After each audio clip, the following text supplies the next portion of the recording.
1970년 7월 5일 날 명성교회가 세워지고 오늘로 56년의 역사를 맞이합니다. 56년이란 시간은 결코 짧은 시간이 아니죠. 한 세대가 지나고 또 다른 세대가 이어지는 그런 시간이기도 합니다.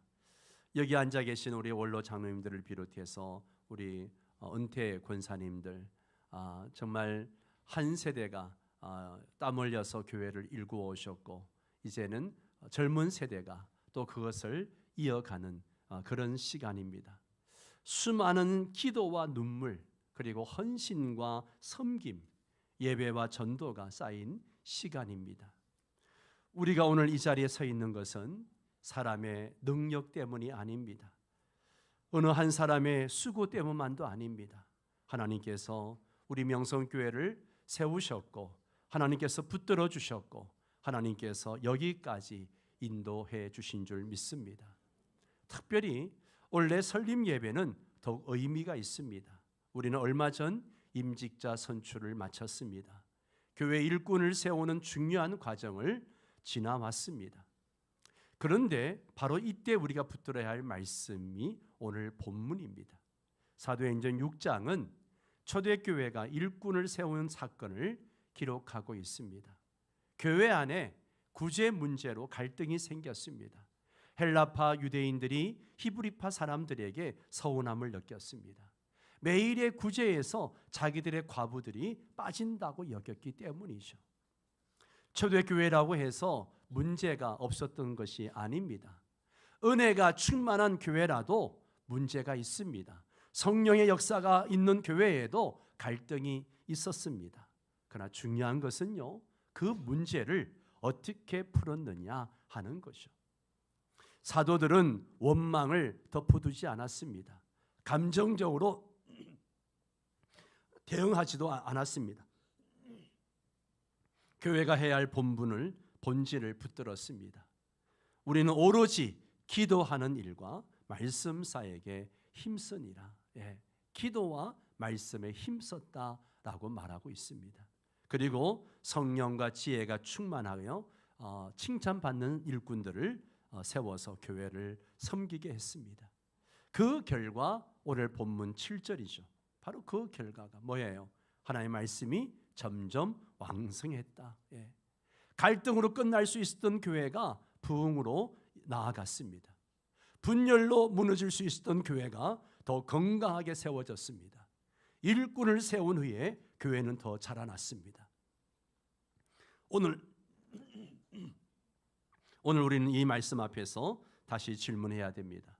하나님께서 자라나게 하시는 교회는 어떤 교회인가? 과연 하나님께서 자라게 하시는 교회는 어떤 교회인가? 그 첫 번째는요, 말씀이 왕성한 교회입니다. 말씀이 왕성한 교회. 본문은 이렇게 시작하죠. 하나님의 말씀이 점점 어떻게 해요? 왕성하여. 여기서 가장 먼저 주목해야 될 것은요, 교회가 왕성했다, 사람들이 많이 모였다, 이것이 아니고요. 뭐가 왕성했어요? 하나님의 말씀이 왕성했다는 사실이에요. 숫자가 많아진 것이 아니에요. 조직이 커진 것이 아닙니다.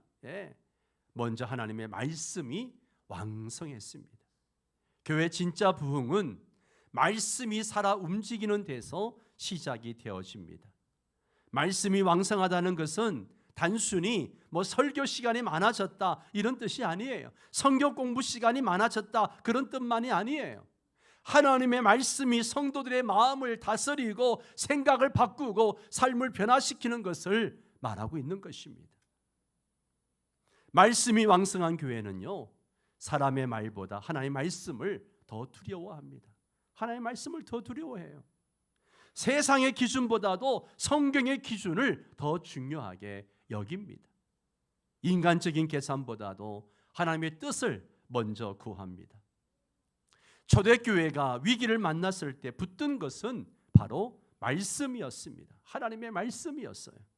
사도들은 행정적인 문제 앞에서도 교회 본질을 잃지 않았습니다. 구제 사역도 중요하죠. 조직도 필요했습니다. 일꾼도 세워야 했습니다. 그러나 그 모든 것의 중심에는 뭐가 있었어요? 말씀과 기도가 있었다라고 하는 것이죠. 말씀과 기도. 오늘 우리 교회도 마찬가지입니다. 56년 동안 우리 교회를 붙드신 힘은 무엇입니까? 사람의 지혜가 아닙니다. 재정이 아니에요. 지도자의 능력이 아닙니다. 하나님의 말씀이 우리를 붙든 줄 믿습니다. 힘들 때 우리가 말씀으로 위로받았습니다. 흔들릴 때 말씀으로 다시 일어섰습니다. 길이 보이지 않을 때 말씀으로 인도받았습니다. 죄 가운데 있을 때 말씀으로 책망받고 회개했습니다. 교회가 오래되었다는 것은 감사한 일이죠. 역사가 있다는 것은 감사한 일입니다. 그러나 오래된 교회가 반드시 건강한 교회는 아닙니다. 역사가 길다고 해서 자동으로 부흥하는 것도 아닙니다. 교회는 언제나 말씀 앞에 새로워져야 합니다. 아멘. 말씀 앞에 새로워져야 돼요. 설립 50주년을 맞은 우리 교회가 앞으로 자라나려면 다시 말씀 앞에 서야 합니다. 강단에 말씀이 살아 있어야 됩니다. 구역 예배 말씀 나눔이 살아 있어야 됩니다. 가정 예배에 말씀이 살아 있어야 됩니다. 다음 세대에게 전해지는 말씀이 살아 있어야 됩니다. 우리 자녀들이 교회에 와서 재미만 있고 간식만 먹고 가면 안 됩니다. 하나님 말씀을 배워야 합니다. 하나님이 누구신지, 예수 그리스도의 십자가가 무엇인지, 죄와 은혜가 무엇인지, 믿음으로 산다는 것이 무엇을 의미하는지 그것을 배워야 합니다. 교회의 미래는 화려한 건물, 화려한 행사에 달려있는 것이 아닙니다. 말씀에 달려있는 줄 믿습니다. 성도 여러분, 말씀이 왕성하면요 교회는 살아납니다.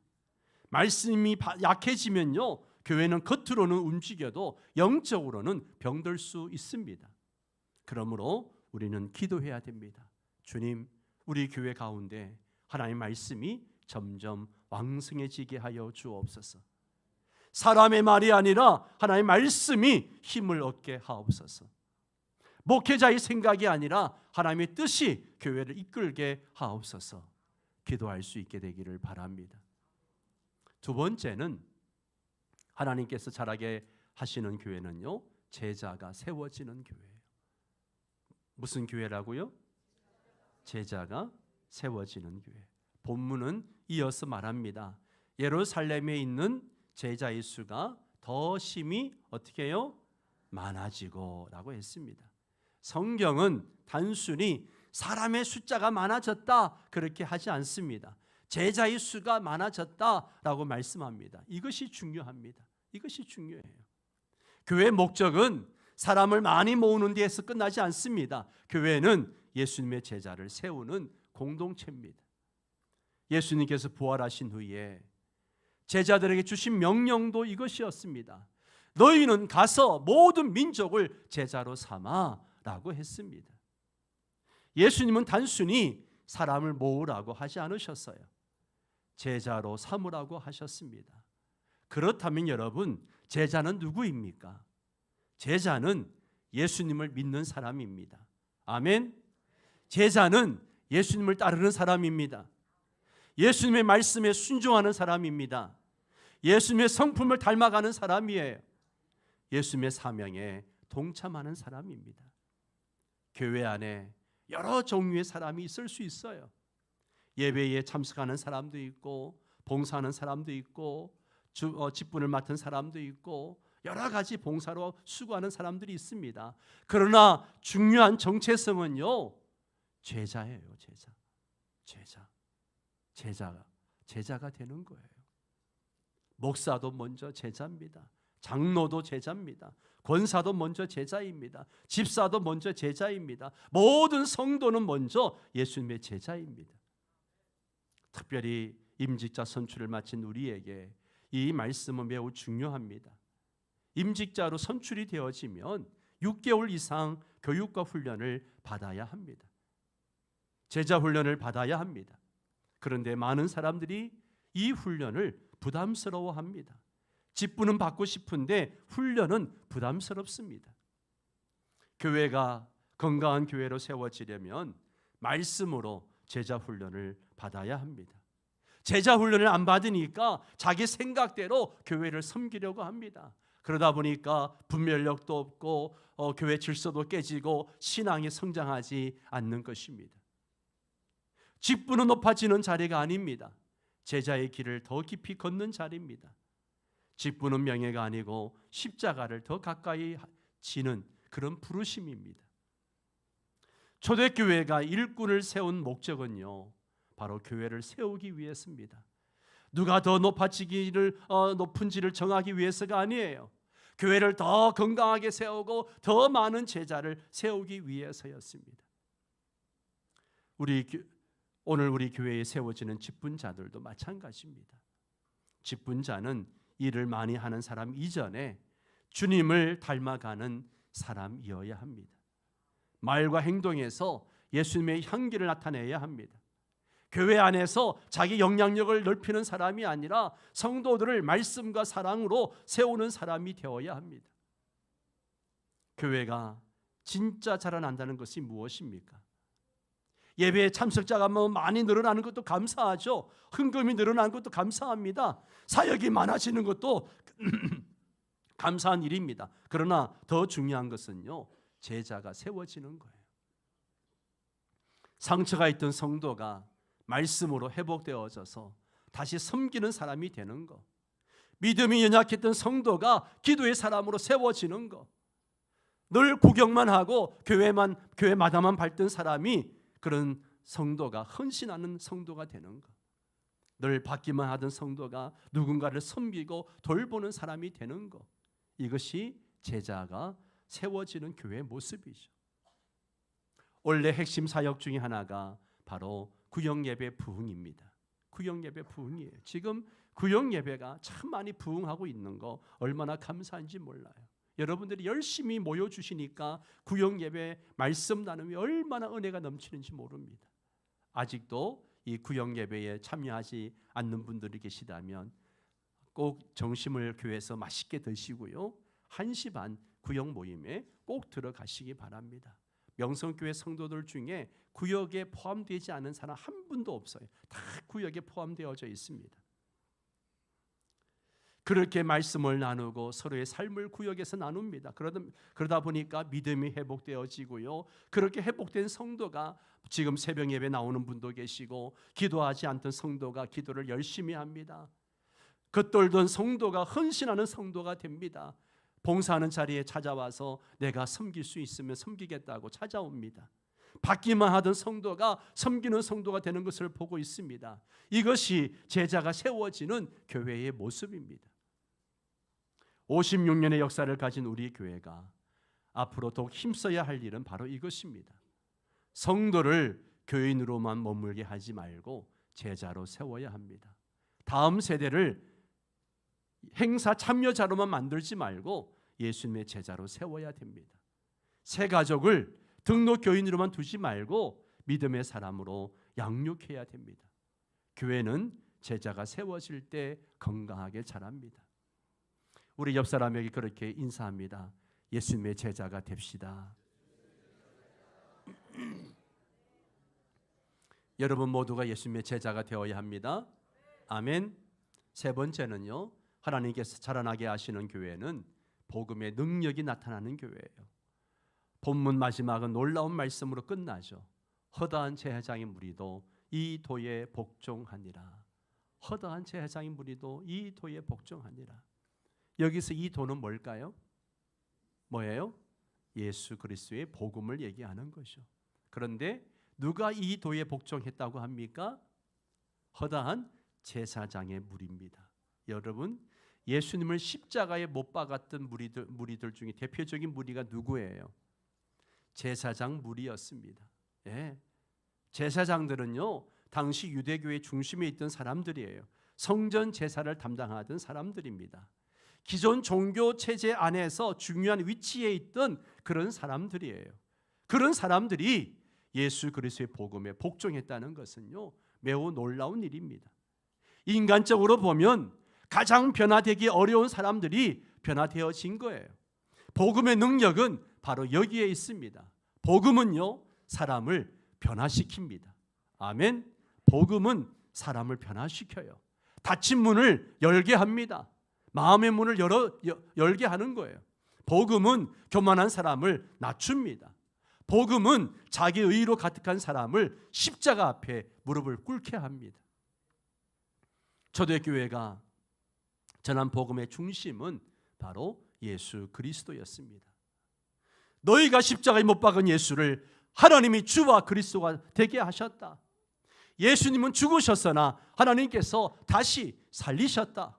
누구든지 회개하고 예수 그리스도를 믿으면 제사함과 성령의 선물을 받는다. 이게 제자들의 복음의 핵심이었습니다. 이 복음이 예루살렘을 흔들었습니다. 이 복음이 제자들을 담대하게 했습니다. 이 복음이 제사장들의 마음까지 움직인 거죠. 오늘 교회가 다시 붙들어야 할 능력도 바로 복음입니다. 한국 교회가 다시 회복해야 할 게 복음의 능력이에요. 교회는 좋은 일도 많이 해야 됩니다. 이웃을 섬겨야 돼요. 어려운 사람을 도와야 합니다. 지역사회를 품어야 합니다. 우리 교회가 그렇게 하고 있습니다. 그러나 교회가 세상 단체와 다른 이유는 그것을 통해서 복음을 전하기 때문입니다. 복음을 전해야 됩니다. 복음이 빠진 교회는요, 친절한 공동체는 될 수 있어도 생명을 살리는 교회는 될 수 없습니다. 복음이 약해진 교회는 활동은 많아도 영혼을 변화시키는 능력은 이룰 수 있습니다. 여러분, 우리 교회가 앞으로도 자라나려면 복음이 선명해야 돼요. 아멘. 복음이 선명해야 됩니다. 예수 그리스도의 십자가를 선명하게 전해야 됩니다. 제사함의 은혜를 선명하게 전해야 됩니다. 천국과 지옥을 선명하게 선포해야 됩니다. 부활의 소망을 선명하게 전해야 됩니다. 회개와 믿음의 길을 선명하게 전해야 됩니다. 설립 50주년을 맞은 우리 교회는 과거의 은혜에 감사하는 데서 멈추면 안 됩니다. 하나님께서 우리 교회를 이 땅에 세우신 이유를 다시 붙들어야 합니다. 왜 하나님께서 이 지역에 우리 교회를 세우셨습니까? 왜 56년 동안 우리를 지켜주셨습니까? 왜 새로운 일꾼들을 세우게 하셨습니까? 다른 이유가 없어요. 복음을 전하라는 것입니다. 선교하라는 거예요. 영혼을 살리라는 것입니다. 예수 그리스도의 정인으로 살라는 거예요. 다른 이유가 없습니다. 교회 진짜 기쁨은 건물을 보며 만족하는 데 있지 않아요. 예산이 늘었다고 자랑하는 데 있지 않습니다. 한 영혼이 주님께 돌아오는 데 있습니다. 한 가정이 복음으로 회복되는 데 있어요. 한 사람이 예수를 믿고 새 생명을 얻는 데 있습니다. 우리 교회 가운데 이런 역사가 계속 일어나야 합니다. 허다한 제사장의 무리도 이 도에 복종하니라. 이 말씀처럼 생각지도 못했던 사람들이 복음 앞에 돌아오는 역사가 있기를 바랍니다. 오랫동안 교회를 떠났던 사람들이 다시 돌아오고, 믿지 않던 가족들이 주님을 믿게 되고, 다음 세대가 복음으로 일어나게 되고, 지역의 영혼들이 주님께로 나오는 그런 은혜가 있기를 바랍니다. 네 번째로 하나님께 자라나게 하시는 교회는 위기를 은혜로 바꾸는 교회입니다. 사도행전 6장 7절은 아름다운 부흥의 말씀이죠. 그러나 이 말씀은요, 갑자기 나온 말씀이 아니에요. 그 앞에는 문제가 있었습니다. 원망이 있었고 갈등이 있었습니다. 초대교회는 완벽한 교회가 아니었어요. 사람이 모인 곳이기 때문에 문제가 생겼습니다. 그런데 초대교회의 위대함은 문제가 없었다는 데 있지 않아요. 문제를 복음적으로 풀었다는 데 있습니다. 그들은 문제 앞에서 서로를 공격하지 않았어요. 교회를 떠나지도 않았습니다. 자기 편을 만들지도 않았어요. 하나님의 뜻을 구했고, 교회 본질을 회복했고, 성령과 지혜가 충만한 일꾼들을 세웠습니다. 그 결과 위기는 부흥의 통로가 되었습니다. 사랑하는 성도 여러분, 교회는요 언제나 위기를 만납니다. 시대의 이런 변화도 위기입니다. 다음 세대가 줄어드는 것도 위기입니다. 신앙의 열심이 식어지는 것도 위기고요. 모이기를 피하는 사람들이 많은 것도 위기입니다. 성도들의 신앙과 열심이 식어가는 것도 위기입니다. 성도들은 사람을 중심으로 모이면 안 됩니다. 교회 안에서 편을 만들면 안 됩니다. 우리는 모두 그리스도의 몸입니다. 아멘. 교회 머리는 오직 예수 그리스도이십니다. 교회가 하나 될 때 하나님께서 그 교회를 자라나게 하십니다. 하나됨은 아무 의견도 없는 상태가 아니에요. 하나됨은 모두가 똑같은 생각을 하는 것도 아닙니다. 하나됨은요, 서로 다른 생각과 형편 속에서도 주님을 중심으로 함께 순종하는 겁니다. 여러분, 우리 가정도 그래요. 가족이 모두 다 똑같은 성격, 똑같은 그런 사람들이 아니잖아요. 그러나 사랑이 있으면요, 하나 될 수 있습니다. 교회도 마찬가지입니다.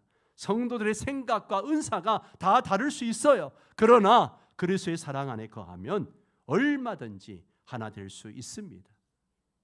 56년 동안 우리 교회를 여기까지 인도하신 하나님께서 앞으로도 우리에게 원하시는 것은 이것입니다. 따라서 합니다. 서로 사랑하라. 서로 용납하라. 서로 세워줘라. 서로를 위해 기도해라. 함께 복음을 위해 나아가라. 네, 그렇습니다. 교회가 하나 되면요, 위기는 부흥의 기회가 되는 줄 믿습니다. 마지막으로 하나님께 살아나게 하시는 교회는 하나님께 영광을 돌리는 교회입니다. 오늘 설교 제목이 하나님께서 자라나게 하시는 교회입니다. 여러분, 이 제목은 사도행전 6장 7절뿐만 아니라 고린도전서 3장 7절 말씀과도 연결이 되어집니다. 함께 읽을까요? 그런즉 심는이나 물주는 이는 아무것도 아니로되 오직 자라나게 하시는 이는 하나님뿐이니라. 아멘. 바울은 고린도 교회 안에 분쟁이 있을 때 이 말씀을 전했습니다. 어떤 사람은 바울에게 속했다, 어떤 사람은 아볼로에게 속했다, 그렇게 이야기합니다. 사람 중심으로 편이 나뉘어져 있는 거예요. 그때 바울이 분명히 말합니다. 심는 사람도 필요하다, 물 주는 사람도 필요하다. 그러나 그것을 자라게 하시는 분은 오직 하나님이시다. 이것이 교회의 가장 중요한 고백입니다. 목회자가 말씀을 열심히 전합니다. 직분자가 교회를 열심히 섬깁니다. 성도들이 헌신할 수 있습니다. 그러나 여러분, 이 교회를 자라나게 하시는 분은 우리 하나님이십니다. 그러므로 교회는 사람을 자랑하면 안 됩니다. 과거의 업적만 자랑해도 안 됩니다. 모든 영광은 하나님께 돌려야 합니다. 하나님께 돌려야 돼. 56년의 역사를 돌아볼 때 우리는 이렇게 고백해야 됩니다. 하나님이 하셨습니다. 하나님이 하셨습니다. 하나님이 지켜주셨습니다. 하나님이 은혜 주셨습니다. 하나님이 여기까지 인도해 주셨습니다. 그리고 앞으로를 바라보면서 이렇게 고백해야 됩니다. 하나님께서 다시 자라나게 하실 겁니다. 하나님께서 반드시 새 일을 행하실 것입니다. 하나님께서 다음 세대를 세워주실 것입니다. 하나님께서 우리 교회를 복음의 통로로 사용하실 겁니다. 성도 여러분, 교회 주인은 하나님이십니다. 우린 주인이 아니라 청직입니다. 직분자도 목회자도 모든 성도도 다 하나님 앞에 청직입니다. 청직에게 필요한 것은 단 하나예요. 뭐예요? 충성입니다. 충성. 내 뜻대로 교회를 움직이려 하는 것이 아니라 하나님의 뜻에 순종하는 겁니다. 내 이름을 남기려고 하는 것이 아니라 하나님의 이름이 높아지게 하는 것입니다. 하나님께 영광 돌리는 교회는 하나님께서 반드시 책임지십니다. 하나님께서 기뻐하시는 교회는 하나님께서 친히 자라나게 하십니다. 말씀을 맺겠습니다. 성도 여러분, 하나님께 자라나게 하시는 교회는 어떤 교회입니까? 말씀이 왕성한 교회입니다. 제자가 세워지는 교회입니다. 복음의 능력이 나타나는 교회입니다. 위기를 은혜로 바꾸는 교회입니다. 모든 영광을 하나님께 돌리는 교회입니다. 이제 우리 교회가 56년의 은혜를 지나서 새로운 믿음의 걸음을 내딛기를 바랍니다. 우리 모두 말씀과 기도로 다시 일어서야 합니다. 사람이 교회를 자라나게 하는 것이 아닙니다. 하나님께서 자라나게 하십니다. 그러므로 우리는 사람을 바라보지 말고 하나님을 바라보아야 합니다.